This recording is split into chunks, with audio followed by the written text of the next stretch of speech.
Hello my dear students, it is Sunday today. आज मैं फिर एक बहुत ही इम्पोर्टेंट टॉपिक आपके लिए लाया हूँ। अक्सर आप हमसे सवाल करते हैं कि सर आप शहर तो छोड़िए, गांव के बच्चे जिनकी अंग्रेजी बहुत नेचुरली वीक होती है, उन बच्चों को किस ट्रिक एंड टेक्निक से इतनी इंग्लिश में फ्लुएंट कर रहे हैं। और एक नहीं, कितने बच्चों को इस ट्रिक एंड टेक्निक से मैंने फ्लुएंट किया है। तो दोस्त, आप सारे बच्चों की भारी डिमांड पर आज मैं वो 6 पॉइंट्स बताने जा रहा हूं, जिसके थ्रू आप सेल्फ घर बैठे बिना किसी की मदद के आप भी इंग्लिश के एक फ्लुएंट स्पीकर बन सकते हैं। ये ट्रिक्स बिगिनर से लेकर एडवांस तक के लोगों का यूज होगा, बट ये ट्रिक्स मैंने बिगिनर्स को ध्यान में रखा है, खास तौर पर ग्रामीण क्षेत्र में आने वाले बच्चों के लिए। तो मेरे दोस्तों, सिर्फ 6 वो स्टेप्स है जिन्हें आप नेचुरली अपने इंग्लिश को इम्प्रूव कर सकते हो। सबसे पहला वर्ड, आप हो सके तो कॉपी और पेन पे नोट कर लो।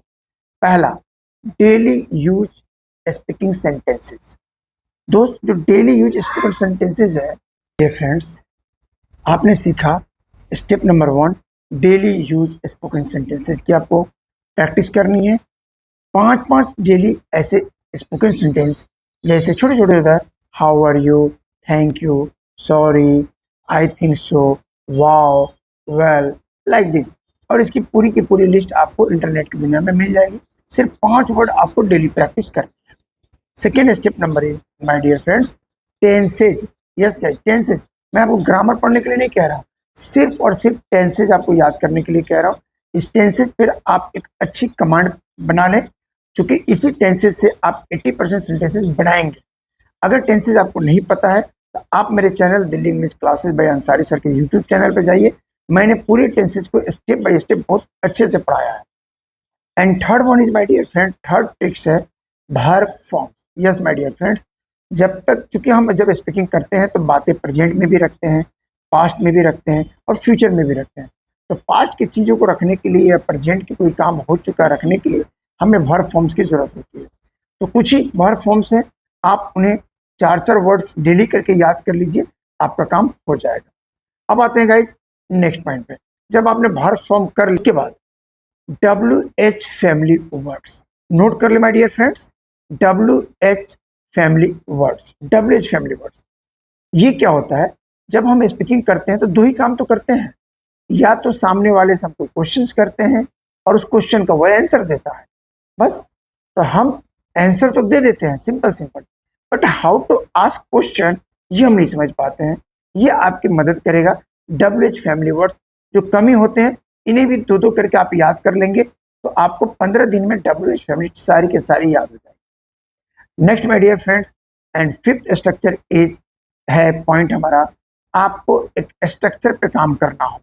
पूरी इंग्लिश सेंटेंसेज एक स्ट्रक्चर पे काम करती है, और ये जनरली 6 स्ट्रक्चर होता है: affirmative, negative, interrogative, interrogative negative, WH family and WH family interrogative negative. अगर स्ट्रक्चर आपको नहीं पता है तो आप मेरे Delhi English classes bye Ansari sir के यूट्यूब चैनल पर जाकर देखेंगे। स्ट्रक्चर के लिए मैंने स्पेशल क्लास ले रखी है, वहाँ से आपको स्ट्रक्चर को पता चल जाएगा कि मैं जा रहा हूँ वो किस फॉर्म में बनाएंगे, क्या मैं जा रहा हूँ ये कैसे बनेगा, मैं कैसे नहीं जा रहा हूँ ये कैसे बनेगा, उसी स्ट्रक्चर के बेसिस पर ये बनेगा। And 6 and last my dear friend points, वो है वोकैब। वो है वोकैब।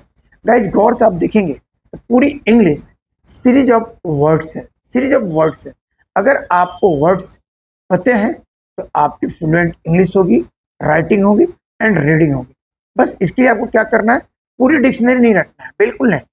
आप डेली लाइफ में जो जनरली हम यूज करते हैं, जो सामने वाला भी इजीली समझ जाए, ऐसे वर्ड्स 250-300 वर्ड्स होते हैं, उनको आप एक लिस्ट बना लीजिए और 2 2 3 3 वर्ड्स करके डेली आप याद कर लीजिए। इस तरीके से 250 से 300 वर्ड्स जब आपके पास हो जाएंगे, आई एम डैम श्योर कि आप एक अच्छे फ्लुएंटर हो जाएंगे, आप अपनी बातों को इजीली एक्सप्रेस कर पाएंगे। बाकी चीज़ें जैसे जैसे आप सीखते जाएंगे, इंप्रूव करते जाएंगे, एक्टिव पैसिव सेंटेंसेस क्या होती है ये आप सीखते जाएंगे और उस चीज़ों को यूज करते जाएंगे। आपको अपने प्रोनाउंसिएशन पर थोड़ा सा बिगिनिंग में भी ध्यान देना है, और धीरे धीरे ये आपकी प्रोनाउंसिएशन भी अच्छी हो जाएगी। तो अगर आपकी ये मेरी इन्फॉर्मेशन अच्छी लगी हो, तो सिर्फ अच्छी लगने से मतलब नहीं है, आपको अपने डेली लाइफ में यूज करना है। और हाँ, अंतिम और लास्ट पॉइंट्स को याद रखें मैंने, सभी चीज़ों पर आपकी पर डे 15 से 20 मिनट की प्रैक्टिस होनी चाहिए। 15 से 20 मिनट की प्रैक्टिस अगर आप नहीं करेंगे तो फिर आपको कोई फायदा नहीं। इसलिए अंत में लास्ट वाला, practice practice practice practice practice. और देखिए आपकी इंग्लिश कैसे पुअर लेवल से रिच लेवल पर पहुंचती है। तो मिलते हैं फिर एक नए वीडियो में, तब तक आप बहुत अपना ख्याल रखिए, मुस्कुराते रहिए, अंग्रेजी सीखते रहिए, एंड थैंक्स फॉर वॉचिंग।